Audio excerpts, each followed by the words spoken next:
Welcome to Formula 1 2013. Get your engines revving. Finally, the anticipated 5th Formula 1 game from Codemasters is out. F1 2013 is here on Windows, PlayStation 3 and Xbox 360. But does it have more to give, or is it turning into just an annually updated sports game? Apart from updating the driver lineup for this season, this game sees the biggest jump in features since Codemasters took over the license. This is a definite return to the aggressive, curb-attacking driving that I loved in F1 2011. The cars are more flexible and less likely to uncontrollably spin like they did when you tiptoed over a curb in 2012. You can see the graphics are slightly tweaked, but the main improvements are the lighting, reflection effects and the sparks. Some shots are truly gorgeous.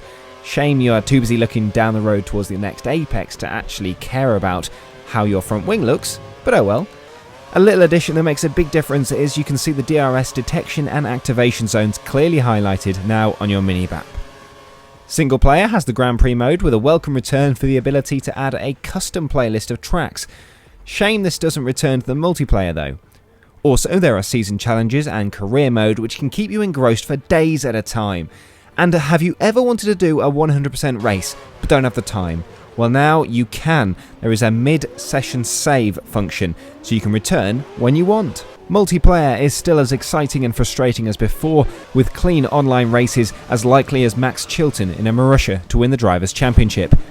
The big news this year round is about classic cars and classic tracks. You take on the role of 17 iconic drivers from the 1980s and 1990s, and 11 legendary cars. These beasts are a whole different ball game and require a lot more skill, especially if you have all the assists off. The engines as well, the sound, wow, they sound amazing. With this content comes 4 classic tracks: Imola, Estoril, Jerez and Brands Hatch.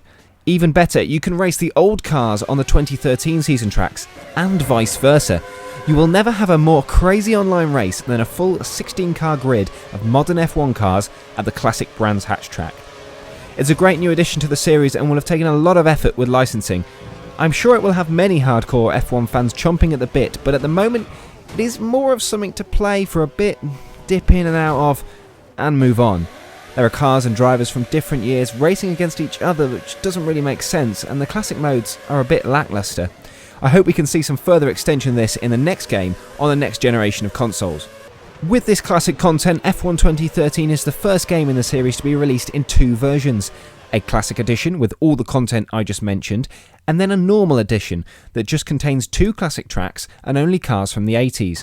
You can download the other 2 classic tracks and the 90s cars as DLC. That's my review. I want to know what you think, if you've bought it or why you haven't.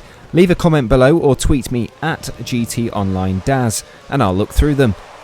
It's another year, it's another F1 game, but this one isn't an example of Sebastian Vettel perfection. It's a positive step up, a more refined, forgiving approach with extras that don't always make the podium. So I give F1 2013 a rating of a Roman Grosjean.